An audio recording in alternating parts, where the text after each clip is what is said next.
So with regards to spending your time, how we met was through wheelchair rugby, which Yeah. is quite an interesting way to spend your time. Because wheelchair rugby is one of those fantastic sports, which is very few of the women and men compete together Yeah. and against each other. So tell me all about why you got involved with wheelchair rugby and It was mainly a scare thing.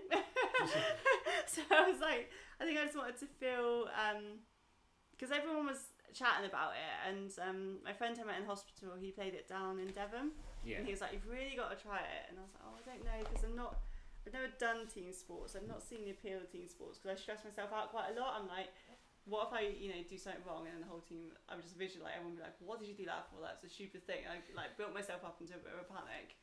And he's like, it's not like that at all. Like literally just give it a trial. And I remember we did do a taster session when we were in Patience in Salisbury, where I think it was the Sharks came down from Southampton, and they did like a little taster on a Wednesday or something.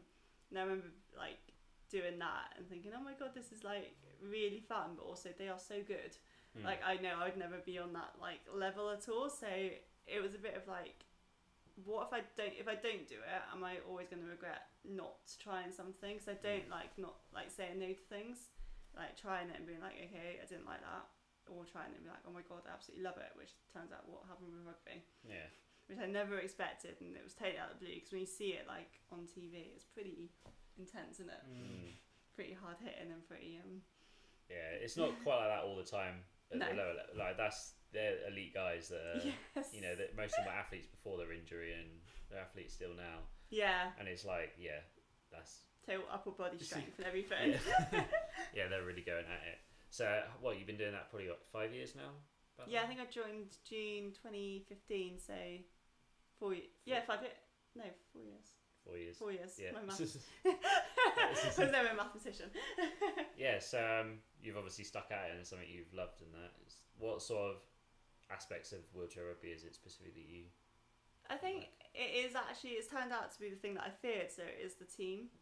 So they are just, because everyone is in a similar situation, like it's not all spinal cord injuries, or it's people that have got upper body strength and they're just amputees or whatever, but because everyone has been through like kind of similar experiences, or I don't know, it's just like that kind of feel like when you're there, you're all together, you're all one, you all know what it's like, and you just jump into that chair, just forget it all, and just go for it and just have fun and get your fitness going. So I really, like, I was out for 10 weeks when last year.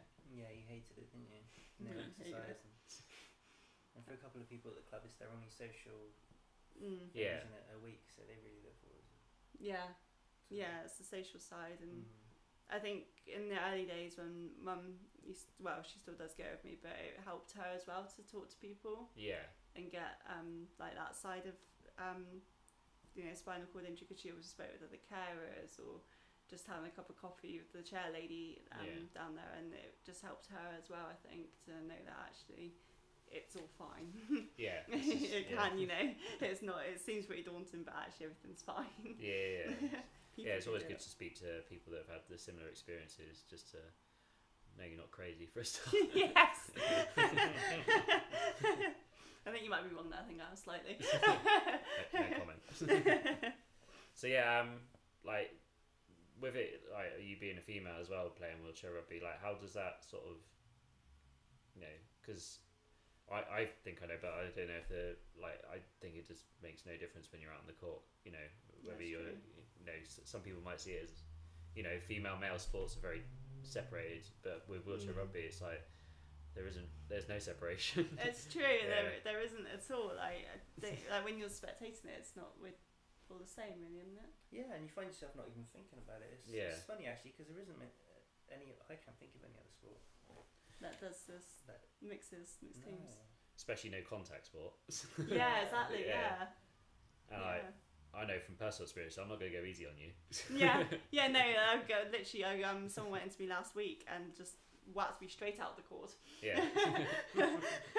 I was like, this is why I do it. Yeah, exactly. Because you do all get treated the same.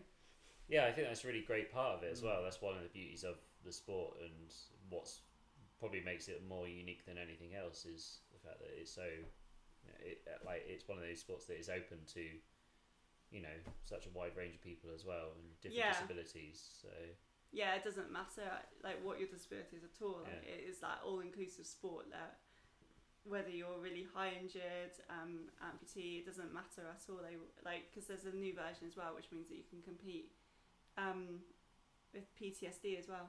Okay. So it's very inclusive and it's a very inclusive sport. So I can't think of any other sport that does do that. No, it's really, really cool. Like that, there's that opportunity out there for people. Yeah, gets people out and about and helps people, stay sane.